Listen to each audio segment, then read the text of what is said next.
warahmatullahi wabarakatuh. Tabipun. Perkenalkan, nama saya Lailatul Istiana, NPM 2072105.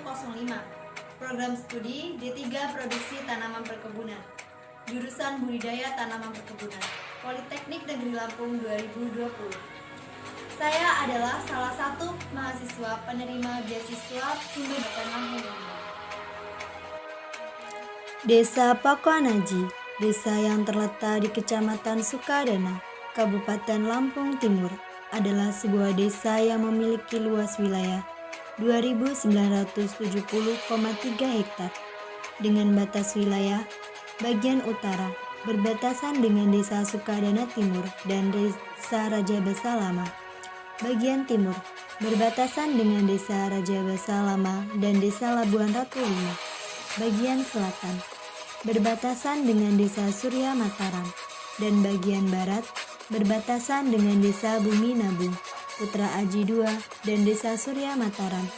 Desa Pakuanaji memiliki jumlah penduduk laki-laki 4.481 orang, perempuan 4.529 orang, dengan jumlah kepala keluarga 2.885. Mayoritas mata pencaharian penduduk desa Pakuanaji adalah sebagai petani, pekebun, dan pedagang. Dalam desa Pakuanaji masih banyak ditemui dengan berbagai tanaman yang dapat dimanfaatkan untuk kebutuhan sehari-hari, seperti sawah, karet, sawit, singkong, kopi, dan masih banyak lainnya. Selain ada berbagai tanaman, ada juga mata pencaharian sampingan seperti budidaya ikan dan juga ada pabrik pengolahan limbah serabut kelapa atau disebut kokofit. Sesi wawancara. Assalamualaikum warahmatullahi wabarakatuh. Saya di sini sudah bersama pendamping penyuluh saya dan saya di sini akan mewawancarai beliau. Kepada Bapak Samsul, apakah bersedia? Ya, siap. Ceritakan sedikit tentang identitas Bapak biar semua juga tahu gitu, Pak. Ya, nama saya Samsul Muin, alamat saya di Jepara. Kemudian kalau masalah pribadi, saya membina di 5 desa di daerah Sukadana itu. Yang pertama Bumi Nabung Mudik, kemudian Pakuanaji tempat sampean, kemudian di Putra Aji 2, Sukadana Selatan sama Putra Aji 1. Nah, di sini saya sebagai penyuluh itu status saya masih tenaga harian lepas THL TPPP dari Kementerian Pertanian. Nah, itu untuk sementara. Kemudian anak saya 3. Yang pertama laki-laki, yang kedua laki-laki, yang ketiga perempuan. Itu sementara itu aja fluid masalah pribadi saya untuk perkenalan aja. Terus Bapak selama menjadi penyuluh itu sudah berapa lama, Pak? saya dari 2008.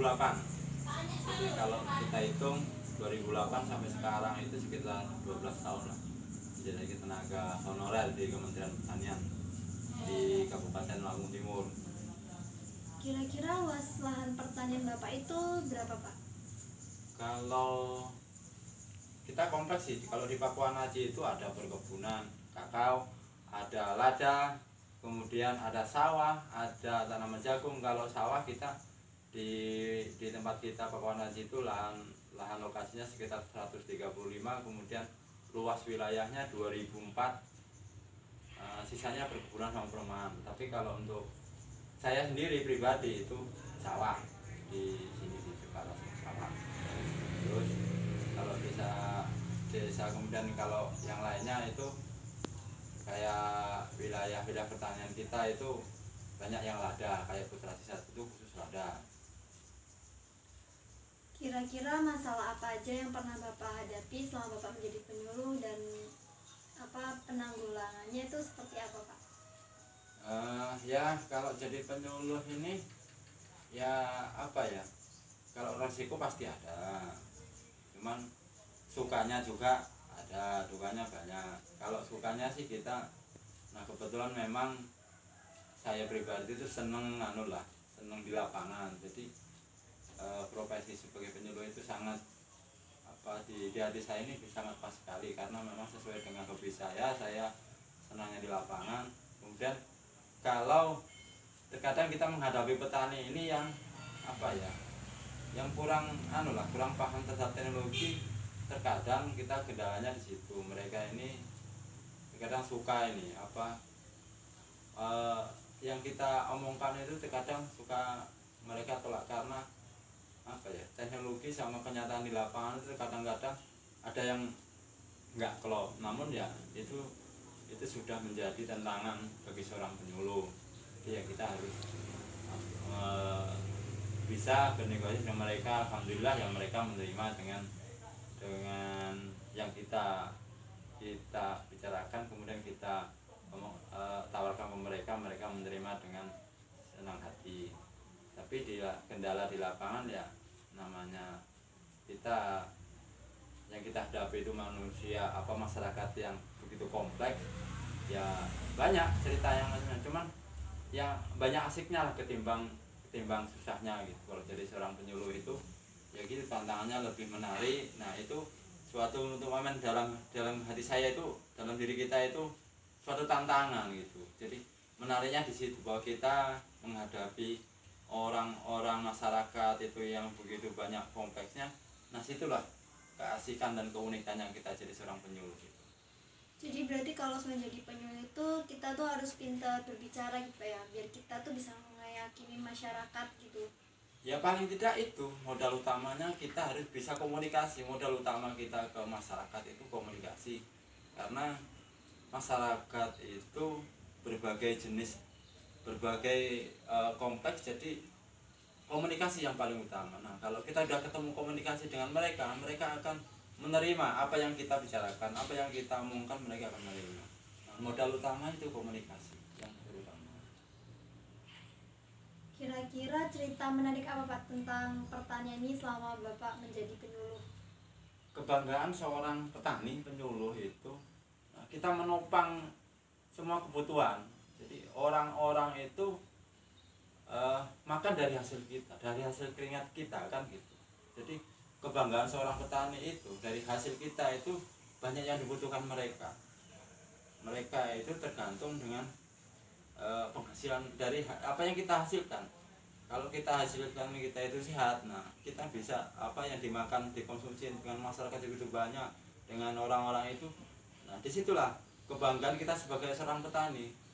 Hasil kita ini sangat bermanfaat, sangat berguna bagi mereka. Itu yang paling menarik di hati sanubari kita itu, jadi seorang petani, kebanggaan itu. Jadi apa yang dibutuhkan mereka, itulah yang kita hasilkan.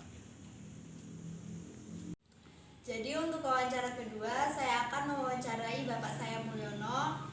Silakan untuk Bapak saya diceritakan sedikit tentang identitas Bapak.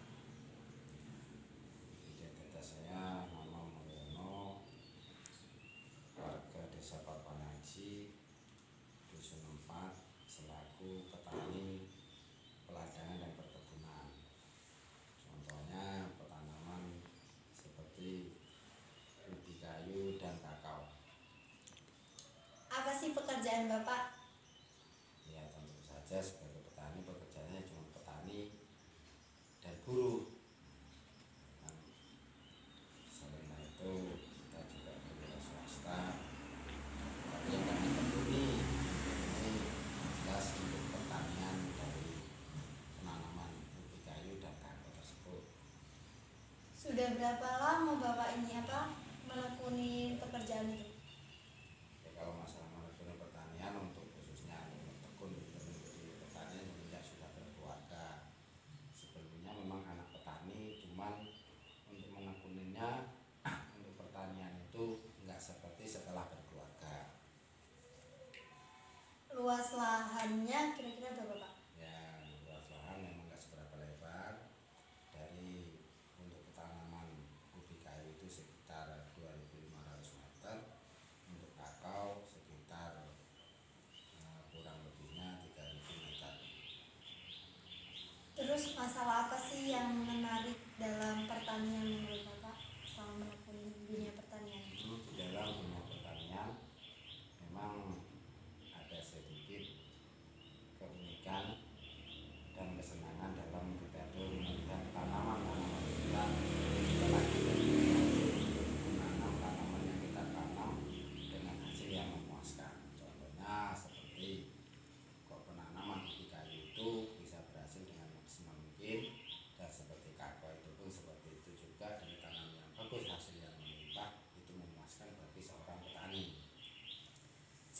apa yang menarik dalam dunia pertanian selama ini?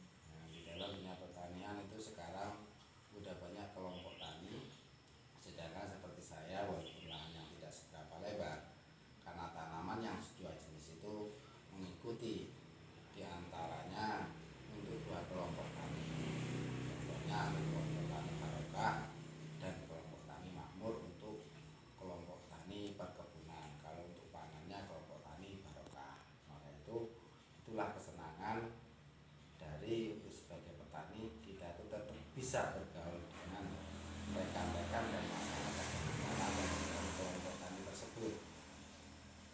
Apa sih yang dapat diambil selama Bapak selama Bapak ikut kelompok tani? Banyak pengalaman untuk menjadi petani. Dari yang kita tidak tahu cara pengolahan, cara perawatan, untuk segala macam penyakit, dengan adanya mengikuti pertanian maupun jadi petani dan mengikut berkecimpung di dalam kelompok tani, kita tidak akan tahu untuk menanam, untuk menghasilkan hasil yang lebih baik daripada yang dulu. Setelah saya lulus dari Politeknik Negeri Lampung, Saya akan kembali ke desa saya, yaitu Desa Pokonaji. Saya akan berbagi ilmu kepada masyarakat di sekitar desa saya, khususnya kepada para petani yang bertujuan agar dapat memajukan pertanian di desa saya.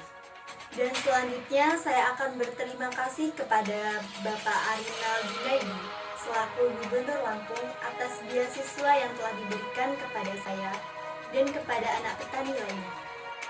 Kami akan bersungguh-sungguh menjalankan amanat yang sudah diberikan kepada kami agar tidak dapat mengecewakan Bapak dan Ibu yang sudah memberikan kepercayaan kepada kami. Saya Lailatul Istiana meminta maaf apabila ada kata-kata yang kurang berkenan di hati dalam pembuatan video saya. Saya akhiri, wassalamualaikum warahmatullahi wabarakatuh.